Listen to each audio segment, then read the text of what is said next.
लोक साहित्यकार रमेश मकवाणाના મા મોગલના શરણોમાં સત પ્રણામ. માતાજી હમ એવા આજરોજ મા મોગલ ધામ નાથલી મુકામે આજ મારી મુલાકાત લેવા મારા હરીખમ આહિર બાપભાઈ આહિર મળ્યા હોય. આજે આનંદ, આજે ઉસરંગ, આજે નૈનુમાં સ્નેહ સખી રમણા આંગણે આજ કંસન વરહે મેં બાપ. આ તો સૌરાષ્ટ્રની ધરતી અને એવા દેવાય કોદલની ધરતી અને એવા મારા હરીખમ આહિર મળ્યા હોય ત્યારે એવા આહિર નો રે આવકારો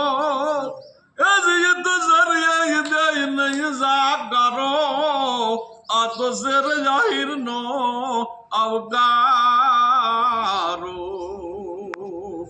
આહિર કુળ યવની માં એ ઓલા અમીર ન હોત હયાત તો દેવકી નો દીકરો એ બાબત